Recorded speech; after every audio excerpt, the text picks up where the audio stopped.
Hello friends, welcome again. आज हम लोग डायबिटीज़ के इलाज के बारे में समझेंगे कि डायबिटीज़ एक तो बीमारी है, वो क्यों होती है और उसके इलाज कितने तरह के अलग अलग होते हैं। अभी जो इलाज हम लोग कर रहे हैं या जो करवा रहे हैं वो एक्चुअली कितना इफ़ेक्टिव है, नहीं है। और दूसरा इससे भी पता चलेगा आपको कि आपकी बीमारी क्योर हो सकती है हमेशा के लिए कि नहीं होगी, आगे क्या दिक्कतें आने वाली हैं, किन लोगों में क्योर होने की ज़्यादा संभावनाएं हैं, ये सब इस वीडियो में आपको पता चल जाएगा। तो मुझे उम्मीद है कि इस वीडियो को आप पूरा देखेंगे तो अपने डायबिटीज़ को पूरा समझने में मदद मिलेगी। सबसे पहले थोड़ा सा डायबिटीज़ के बारे में मैं बता दूं कि एक्चुअली इसमें ट्रीटमेंट करना क्या चाहिए या होता क्या है जो हम लोग करते हैं और ये बीमारी क्या है।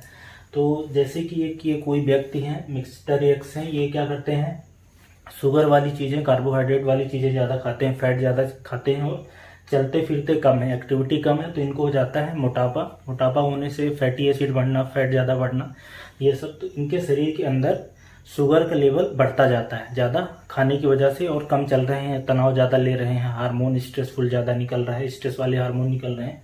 अब होगा क्या कि इनके अंदर ग्लूकोज ज़्यादा बढ़ने के कारण जो सेल्स के अंदर रिसेप्टर होते हैं, जो इंसुलिन शुगर को अंदर ले जाती है, वो इंसुलिन के रिसेप्टर में रेजिस्टेंस आ जाता है। मतलब इंसुलिन उस शुगर को आगे नहीं ले जा पा रही है।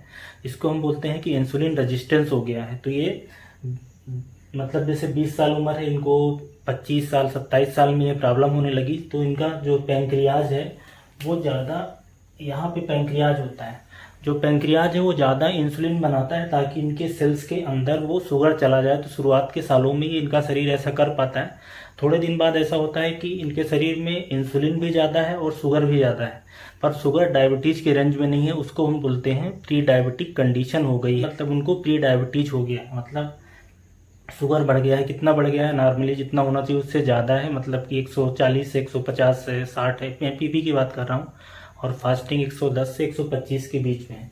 तो यहाँ पे क्या प्रॉब्लम हो रही है कि इनके शरीर में शुगर भी ज़्यादा है, ज़्यादा ग्लूकोज भी है, ज़्यादा इंसुलिन भी है, वो शरीर के अंदर जा नहीं पा रहा है। थोड़े दिन बाद 10-15 साल बाद, और मतलब ये जिनकी 35-40 साल होती है और इनका जो खाने का तरीका है, मतलब जिसमें शुगर ज़्यादा है, जैसे कि मिठाइयाँ हैं या ज़्यादा जंक फूड है, रिफाइंड शुगर है, जो बाज़ार में अलग अलग तरह की डिब्बाबंद चीज़ें मिलती हैं, जो फ्री फैटी एसिड वाली चीज़ें हैं, ट्रांस फैट है, सेचुरेटेड फैट है, वो खाते जा रहे हैं, तो उनको हो जाएगा डायबिटीज़। क्या होगा डायबिटीज़ में? डायबिटीज़ में शरीर के अंदर शुगर बढ़ा हुआ मिलेगा, ग्लूकोज बढ़ा हुआ मिलेगा, 200 से ज़्यादा पीपी और रैंडम, और 126 से ज़्यादा फास्टिंग। ये शरीर की इनकी पोजीशन है। और साथ में क्या मिलेगा? इंसुलिन भी बढ़ा हुआ मिलेगा। ये बात मैं कर रहा हूँ टाइप 2 डायबिटीज़ की, जो लाइफ स्टाइल से रिलेटेड होती है, जो बड़ों में होती है। जो टाइप 1 बच्चों में होती है वो बिल्कुल अलग है। उसमें तो इंसुलिन नहीं बनता क्योंकि पैंक्रियाज खराब हो जाता है, और उसके इलाज में सिर्फ इंसुलिन ही देना इंपॉर्टेंट है, वही इलाज है। और इंसुलिन के साथ में एक्सरसाइज और खाने को मैनेज करना है, बस उसका यही है, मॉनिटरिंग करना। ये बात पूरी हो रही है। टाइप 2 जो बड़े में होती है, जो आजकल काफ़ी कॉमन है, इंडिया में लगभग 5 से 7 करोड़ लोग हैं। तो अब यहाँ जाते हैं इनके डायबिटीज़ में करना क्या चाहिए। डायबिटीज़ हो गया, इसमें क्या प्रॉब्लम? इनके शरीर में शुगर बढ़ा हुआ है और इंसुलिन भी बढ़ा हुआ है, दोनों बढ़ा हुआ है। अब आ जाते हैं ट्रीटमेंट पे। तो हम लोग ट्रीटमेंट में क्या कर रहे हैं? अभी जो हमारा ट्रीटमेंट का गोल है कि हम शरीर में शुगर को कम करना चाहते हैं, क्योंकि अल्टीमेटली डायबिटीज के पेशेंट में कोई भी प्रॉब्लम होगी वो शुगर से ही होगी। मतलब जब भी उसके शरीर में ग्लूकोज बढ़ेगा, 180 से ज़्यादा होगा, तो वो इम्यून सिस्टम को डिप्रेस करता है, किडनी को ख़राब करता है, नर्व को ख़राब करता है, जो ब्लड वेसल्स ब्लड ले जाती हैं वो ख़राब होगा, तो घाव बन जाना, स्ट्रोक होना, हार्ट के अंदर बदलाव आना, सब शुगर से दिक्कत आती है। अगर किसी का शुगर 180 से कम रहता है तो मोटे तौर पे उसको दिक्कत नहीं। पर प्रॉब्लम क्या है अभी यहाँ पे कि हम जो इलाज कर रहे हैं उस इलाज में हम शुगर को शरीर से कम करना चाह रहे हैं, पर जो उसका कारण होता है उस कारण को हम ठीक करना नहीं चाह रहे हैं। कारण क्या है? इंसुलिन का रेजिस्टेंस बढ़ जाना। वो क्यों बढ़ता है? वो ओबेसिटी से बढ़ता है, स्मोकिंग से बढ़ता है, एल्कोहल से बढ़ता है, स्ट्रेस लेने से बढ़ता है, नहीं सोने से बढ़ना है, फैटी एसिड खाने से बढ़ना है, पेट निकले होने से बढ़ता है, ज़्यादा शुगर खाने से बढ़ता है, ज़्यादा फ्रूट खाने से बढ़ता है।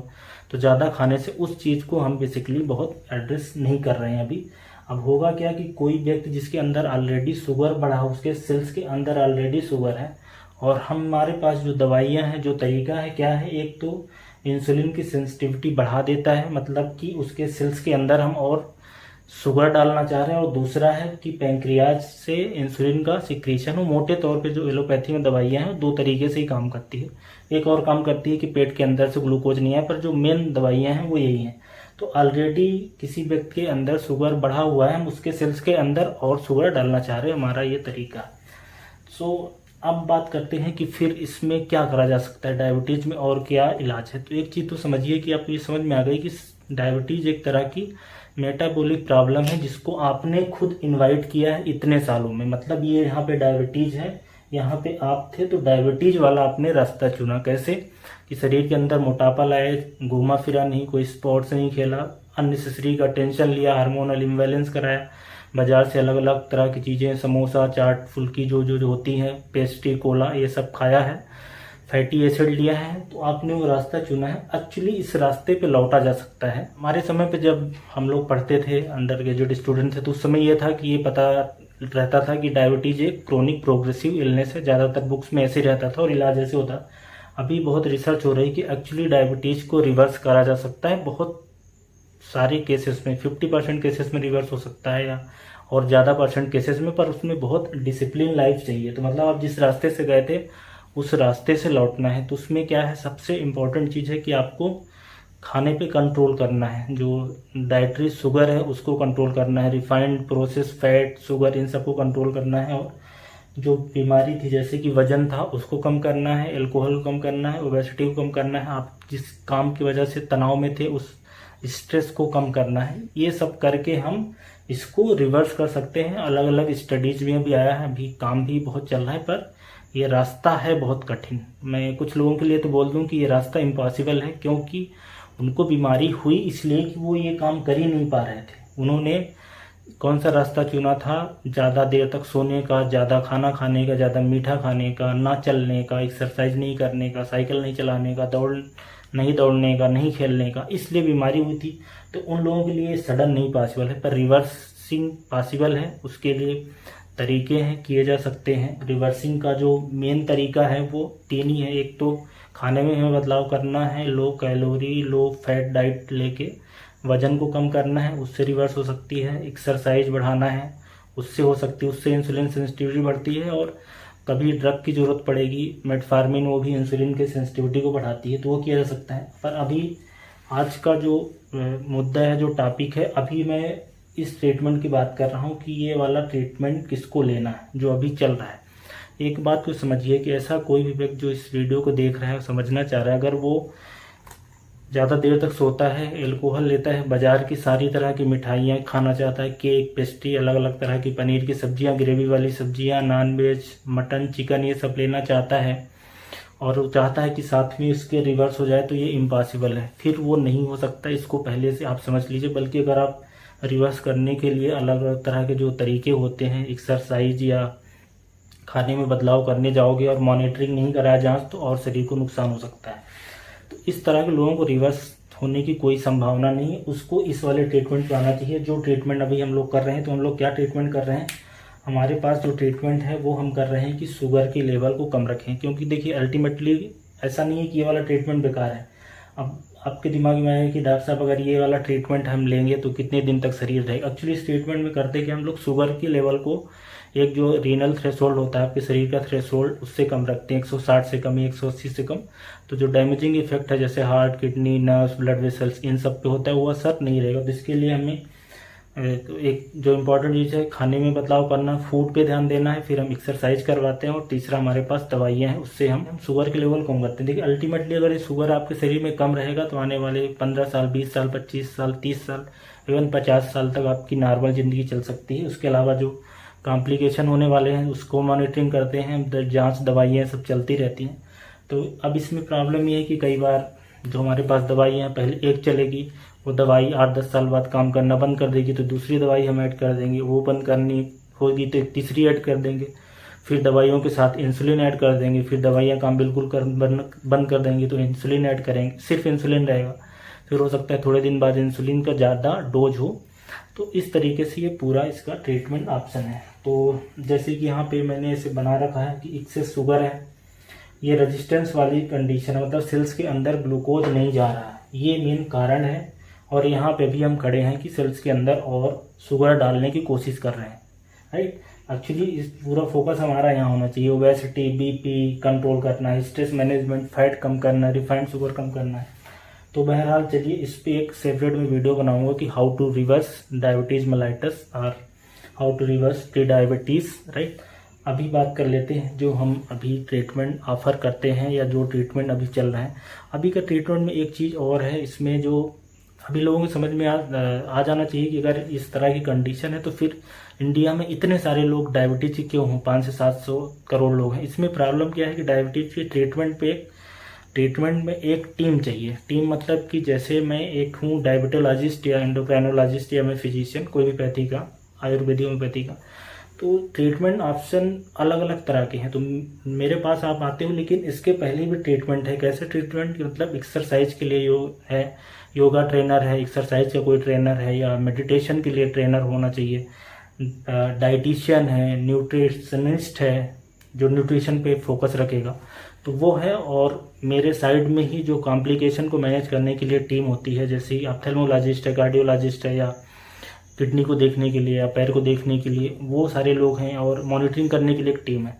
तो बेसिकली ये पूरा टीम का खेल है, पर अनफॉर्चुनेटली इंडिया में ये टीम वाला सिस्टम नहीं है। आप मेरे पास आते हो तो बस आज यहाँ तो बोलने का एक ही तरीका है कि ये मेरे पेशेंट हैं और ये मेरे पेशेंट करके मैं सारी चीज़ें अपने कंट्रोल में ले लेता हूँ। और जो पेशेंट होता है उसको भी चाहिए कि डॉक्टर साहब आप तो मुझे बता दो कितना खाना है, मुझे एक्सरसाइज का बता दो, मेरी आँख खराब हो गई है आप ही देख लो, फंडस का एग्जामिनेशन कर लो, मेरी किडनी का एग्जामिनेशन कर दो, किडनी कैसे ठीक हो। तो बेसिकली जो मल्टी स्पेशलिस्ट अप्रोच होता है वो अपने यहाँ नहीं है, ना तो पेशेंट चाहता है ना तो डॉक्टर चाहता है। इधर तो जो हॉस्पिटल बोलो या जो ये किसी भी पैथी के जो भी प्रैक्टिशनर हैं, मैं तो इसकी बात नहीं कर रहा हूँ कि सबको ये है कि हमें पेशेंट पकड़ने में सब लगे हैं, पीआरओ लगा है। तो बेसिकली एक ये भी बड़ा रीजन है कि इंडिया में डायबिटीज के जो अच्छे से इलाज है, केयर वो नहीं हो पा रहा है, इसलिए बहुत सारे लोग इस बात से परेशान होते हैं। इवन आप जाओगे कोई भी एक्सरसाइज करने वाले जो लोग होंगे, जो बताने वाले, वो बोलेंगे मेरी एक्सरसाइज से आप कंप्लीट ठीक हो जाओगे, आपको मेडिसिन की जरूरत नहीं है। कोई डाइटिशियन बोलेगे मेरी डाइट से आप कंप्लीट ठीक हो जाओगे, लेकिन ऐसा नहीं है। सबका रोल है, सबका रोल बराबर का है। जितना रोल डाइट का है उतना ही एक्सरसाइज का है और उतना दवाइयों का, तीनों पे आपको ध्यान रखना है। तो अभी हम आ जाते हैं इलाज पे। इलाज में सबसे पहले हम शुरुआत करते हैं डाइट से। कैलोरी के इनटेक को लिमिट करना है। डायबिटिक पेशेंट के लिए लगभग 1500 से लेके 2000 कैलोरी का डाइट चार्ट बनाना है, और कम भी कर सकते हैं। पर सबसे इम्पोर्टेंट चीज़ है शुरुआत में ही वेट लॉस, मतलब वजन कम करना डायबिटीज के मरीज का पहला इलाज होना चाहिए, वजन कम करना, उसी से सारा शुरुआत होती है। तो अगर आप 1500 कैलोरी वाला प्लान चुनते हैं तो जो एनर्जी का प्रपोर्शन होता है वो 50, 30 और 20 का होना चाहिए। मतलब क्या कि 50% कार्बोहाइड्रेट से एनर्जी आनी चाहिए, 30 आनी चाहिए फैट से, और 20 आनी चाहिए प्रोटीन से। अगर किसी को नेफ्रोपैथी हो रही, किडनी में प्रॉब्लम है या तो हार्ट में प्रॉब्लम है, तो तब अगर किडनी खराब है तो प्रोटीन कम हो जाएगा। और अगर किसी को हार्ट संबंधी प्रॉब्लम है, लिपिड एबनॉर्मलिटी है, तो लिपिड का प्रपोर्शन कम हो जाएगा। तो इसमें कोशिश ये रहेगी कि कॉम्प्लेक्स कार्बोहाइड्रेट हमें लेना है। जो रिफाइंड शुगर होती है जैसे कि मिठाइयाँ हैं या मैदा है, इन सारी चीज़ों को अवॉइड करना है। कैंडी है, स्वीटनर्स हैं, आइसक्रीम है, पेस्ट्री है, कोल्ड ड्रिंक्स है, उनमें भी शुगर रहता है, तो इसको अवॉइड करना नहीं। तो इन्हीं से आपका कैलोरी का इंटेक भर जाएगा और आप वेट लूज नहीं कर पाओगे और आपके शरीर में इंसुलिन बढ़ा रहेगा। तो एक्चुअली अल्टीमेटली काम हमें इंसुलिन को डाउन करना है। इंसुलिन एक तरह का एनाबॉलिक हार्मोन, अगर वो शरीर के अंदर बढ़ा रहेगा तो ना तो कभी मोटापा कम होगा, ना तो इंसुलिन रेजिस्टेंस ये कम होगा। इंसुलिन रेजिस्टेंस टूटे, सेंसिटिविटी बढ़े, उसके लिए इंसुलिन के लेवल को कम करना है। कि जैसे ही इंसुलिन का लेवल आपके शरीर में कम होगा, आपके सेल्स के अंदर इंसुलिन के जो रिसेप्टर हैं वो स्टिमुलेट हो जाएंगे। तो ये तो बात हो गई डाइट की। डाइट को थोड़े थोड़े टुकड़ों में लेना है, कम से कम 5 से 6 बार लेना है, ताकि थोड़ा थोड़ा खाने से इकट्ठे शरीर के अंदर शुगर नहीं बढ़ता है। और जैसा कि मैंने प्रपोर्शन बताया, हाई फाइबर डाइट होना चाहिए, मतलब अलग अलग तरह की सलादें, सब्जियां जितना लोगे पेट के अंदर वो धीरे धीरे ग्लूकोज आपके ब्लड में आएगा। ये डाइट का बहुत बड़ा रोल होता है कि आप क्या खाते हो। लंबे समय में अगर दिन तक मैनेज करना है तो बिना डाइट के नहीं हो सकता। तो दूसरा ट्रीटमेंट है एक्सरसाइज। एक्सरसाइज कम से कम 45 मिनट से लेके 1 घंटे तक। एक्सरसाइज के 3 फॉर्म होते हैं। एक तो कार्डियो, मतलब चलना फिरना, घूमना, खेलना कूदना, ये सब कार्डियो में आता है। दूसरी स्ट्रेंथ ट्रेनिंग भी करनी, स्ट्रेंथ ट्रेनिंग ताकि मसल हमारी बनी रहे, नहीं तो मसल लूज करने लगोगी। और तीसरा रिलैक्सेशन, अलग अलग तरह की स्ट्रेचिंग एक्सरसाइज या मेडिटेशन, योगा। तो ये 3 फॉर्म होते हैं एक्सरसाइज के। एक्सरसाइज भी का रोल बहुत इंपॉर्टेंट है। एक्सरसाइज से इंसुलिन लेवल आपका रेगुलेट होगा, मेटाबॉलिज्म सही होगा। मेटाबॉलिज्म बढ़ाना भी इंपॉर्टेंट। अगर आप सोचोगे सिर्फ हमने डाइट कम किया और मेटाबॉलिज्म क्या है, जैसे डाइट कम करते जाओगे आपका जो रेस्टिंग मेटाबॉलिज्म वो भी कम होता जाएगा। उसके लिए फिर हमें एक्सरसाइज करना होता है कि मेटाबॉलिज्म भी हमारा मेंटेन रहे, अच्छी आती है। स्ट्रेस, एंजाइटी, इस सब में सुधार आता है, लिपिड प्रोफाइल में सुधार आता है। तीसरी आती हैं दवाइयाँ, जो ड्रग हमारे पास हैं। अभी जो सारा फोकस है वो दवाइयों पे ही है, इसलिए भी है क्योंकि दवाइयों को हम रेगुलेट कर सकते हैं, टाइटर कर सकते हैं, मॉनिटर कर सकते हैं अच्छे से। एक्सरसाइज और फूड को मॉनिटर करना उतना आसान नहीं रहता, थोड़ा डिफिकल्ट रहता है। कई बार ज़्यादा एक्सरसाइज कर लोगे तो लेवल कम ज़्यादा हो सकता है। तो दवाइयों में जो हमारे पास दवाइयाँ हैं अलग अलग क्लास की हैं, पर जो 2 मेन दवाइयाँ हैं, जो सबसे पुरानी दवाइयाँ हैं, ट्रस्टेड हैं, जिनका हमने साइड इफेक्ट चेक कर लिया है। एक है मेटफॉर्मिन, जो इनिशियली ड्रग ऑफ चॉइस है किसी भी तरह के टाइप 2 डायबिटीज़ में। अगर आपको किडनी की सीवियर प्रॉब्लम नहीं है, उसके साथ में फिर दूसरी कोई क्लास की मेडिसिन जैसे कि सल्फोनिल यूरिएज है, जैसे ग्लिपिजाइड है, ग्लिमेपराइड है, गिलबेंकामाइड। ये दोनों सबसे पुरानी दवाइयाँ हैं, ट्रस्टेड दवाइयाँ हैं। साइड इफेक्ट इनके हमने असेस कर लिया है, लॉन्ग टर्म इफेक्ट असेस कर लिया है। तो इनको मोनोथेरेपी के रूप में देना या तो कॉम्बिनेशन में देना, ये डिपेंड करता है कि कितना ब्लड ग्लूकोज लेवल है। तो दवाइयाँ हो गई, और कुछ कुछ केसेस में फिर इंसुलिन की भी ज़रूरत पड़ सकती है।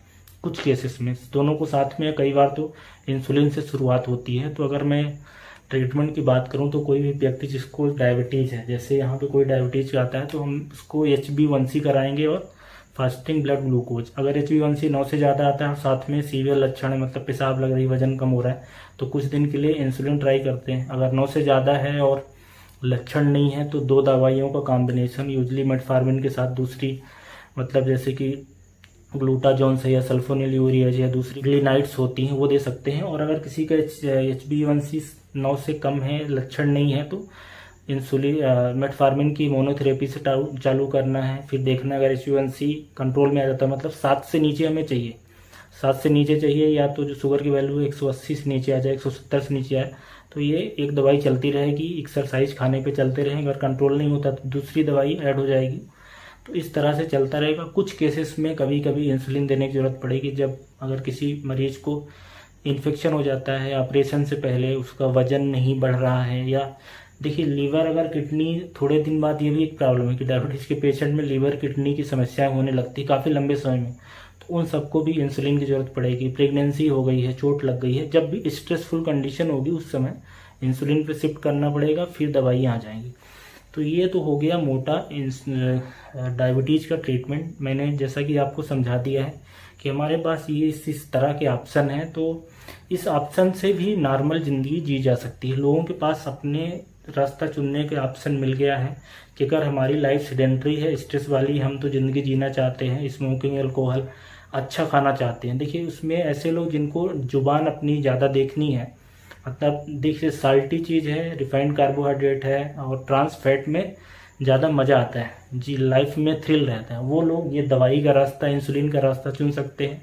और जिनको रिवर्स करना है वही रास्ता चुने।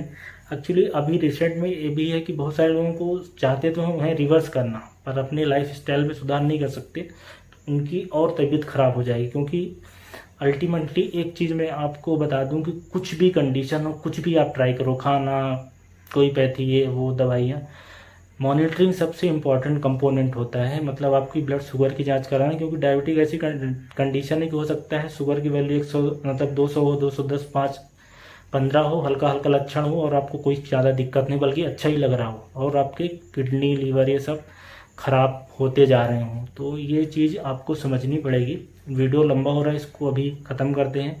अगर अच्छा लग रहा है तो जिसको डायबिटीज़ और जानते हो उसके पास साथ आप शेयर कर सकते हो। ये जो रिवर्स कैसे करना है, इस पे एक अभी अगले वीडियो में बनाऊंगा, जिस पे पूरे रिवर्सिंग के बारे में क्या क्या तरीके हैं, कैसे करना है, उसके बारे में जानकारी देंगे, राइट। सो आई होप कि आपको काफ़ी नॉलेज मिला होगा। So thanks for watching this.